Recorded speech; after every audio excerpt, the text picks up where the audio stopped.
Hey everybody, it's Alyssa Hampton here, and I just wanted to come on here today and share a few verses with you. I hope you've been enjoying your time in quarantine, and I hope that you've enjoyed the little extra freedom that we've had recently. I'm just going to jump right into it. My favorite verse has been Exodus 14:14 for a very long time. I'm going to read that real quick. It says, "The Lord will fight for you. You have only to be silent." My favorite way that this is translated is the Lord will fight for you. You need only to be still. For me, control is a big thing. I love to know what's going to happen and be able to plan and have control over what's going on in my life. But it's really crazy to think about that we don't have control over anything. And the only thing that I really have control over is myself. And so I can either let myself worry about things or I can let God have it. One thing that I used to do a lot was when I could feel myself start to worry about things and start to dwell on things and dwell in the future and things that were unknown, was I would stop in the middle of my day and I would do the thing that Wes would teach us to do. And I would stop and I would pray, and it's actually a verse. It says, "More of him, less of me." And I would breathe in and I would do the more of him, and I'd breathe out and I'd say less of me. And I would also, in that little prayer, I would say, give it to God. Now it's his. It's not mine to worry about anymore. So now that it's his, it's in his hands and it's in his control.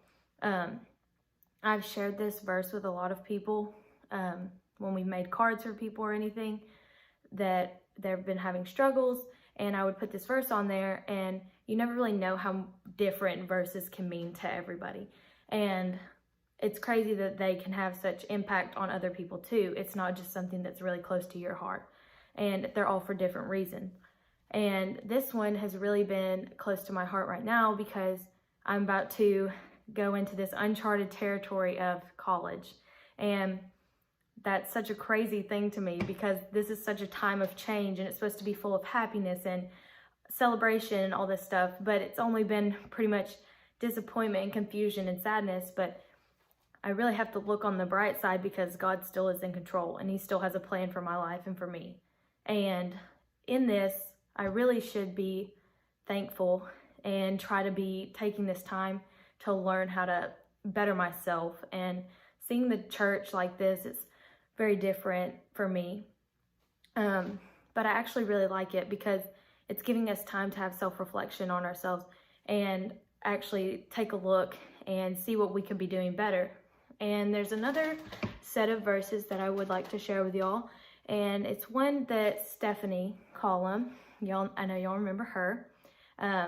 She just got on and did class with us a few weeks ago, and she brought up this set of verses, and it is Romans 12:9-13, and it says, "Let love be genuine. Abhor what is evil. Hold fast to what is good. Love one another with brotherly affection. Outdo one another in showing honor. Do not be slothful in zeal. Be fervent in spirit. Serve the Lord. Rejoice in hope. Be patient in tribulation. Be constant in prayer. Contribute to the needs of the saints and seek to show hospitality." I never really heard that verse before. At least I didn't take it in the way that I did this time, because this time in our lives where there's so much that's unknown is crazy. And this verse, the verse that really stuck out to me was verse 12, where it says, "Rejoice in hope, be patient in tribulation, and be constant in prayer." And that kind of sticks with my other verse, "Let the Lord fight for you. You need only to be still." I should just be still in this time and be patient in this tribulation, but I should also be constant in prayer to the Lord and let him take control of this time. And any hope that I get, I should rejoice in it. And that's really difficult to do. You can say that that's super easy, like, oh, give it to God, it's so easy, but it really is just a struggle.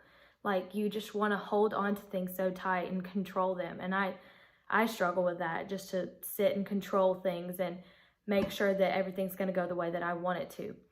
But this also talks about improving yourself. So like let your love be genuine.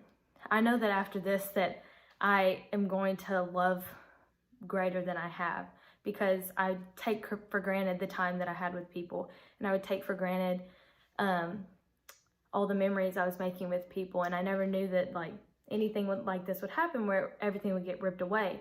And so this is really like making me slow down and take a look at it. And like this says, hold fast to what is good. There's so much that has gone bad for me and for everyone else around, and it can be so much worse. And just saying that, like, I know I don't have to be happy about this, but to hold fast to what is good is so important. To look for that good in every single day, and to let God take control and just have peace in that. To just try to find that one little spark of joy in your day is really important. And this set of verses has really brought me some joy during this time, because I can look to what's next. And I can look saying, hey, my senior year didn't go as I planned, but I'm about to start college and it's still going as planned as of now. It may look different, but maybe that's what God had planned for me, and maybe that's what he had in store for my life. And I think that that can do everyone some good, to just slow down and hold fast to what is good and let God take control of this time and rest in that peace, knowing that he is in control always, and that he has something planned for us after this. I hope these verses touched your heart this morning or this afternoon, whenever you're watching it, and that they can help you in your time right now and in these difficult times. I love you guys. Thanks.